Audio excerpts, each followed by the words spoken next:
चिनाब पर फिर hydro power project बना रहा भारत, हमें जानकारी तक नहीं दी, बेबस हुआ पाकिस्तान। केंद्र शासित प्रदेश जम्मू कश्मीर में चिनाब नदी पर स्थित 260 मेगावाट की दुलहस्ती चरण 2 जल विद्युत परियोजना को भारत की मंजूरी ने पाकिस्तान को मिर्ची लगा दी है।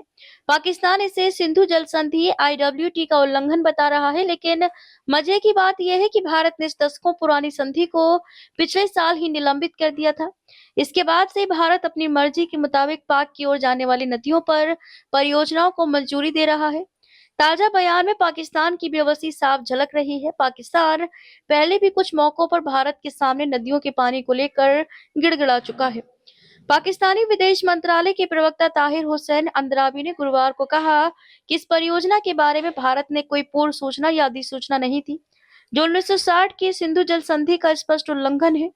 उन्होंने इसे अंतर्राष्ट्रीय कानून और द्विपक्षीय समझौतों की अवहेलना करार दिया। पाकिस्तान का दावा है कि संधि के तहत भारत को पश्चिमी नदियों सिंधु, झेलम और चिनाब पर सीमित उपयोग की अनुमति है और किसी भी नई परियोजना की जानकारी पाकिस्तान के साथ शेयर करना अनिवार्य है।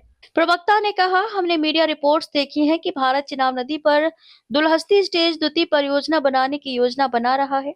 इस संबंध में कोई पूर्व जानकारी नहीं दी गई, जो गंभीर चिंता का विषय है। पिछले साल 22 अप्रैल को पहलगाम आतंकवादी हमले के एक दिन बाद भारत ने पाकिस्तान के खिलाफ कई दंडात्मक उपाय लागू किए थे, जिनमें 1960 की सिंधु जल संधि IWT को स्थगित करना भी शामिल था।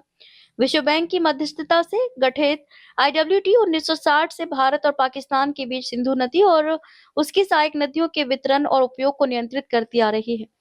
पाकिस्तानी विदेश मंत्रालय ने कहा, सिंधु जल के लिए पाकिस्तानी आयुक्त ने भारत में अपने समकक्ष से बताई गई परियोजनाओं की प्रकृति, दायरे और तकनीकी विवरणों के संबंध में स्पष्टीकरण मांगा है और वे यह भी जानना चाहते हैं कि क्या यह एक नई परियोजना है या किसी मौजूदा संयंत्र में कोई परिवर्तन या अतिरिक्त कार्य है। प्रवक्ता ने कहा कि IWT के तहत भारत पश्चिमी नदियों पर एक तरफा रूप से किसी भी जल विद्युत परियोजना के निर्माण के लिए अपने सीमित हिस्से का दुरुपयोग नहीं कर सकता।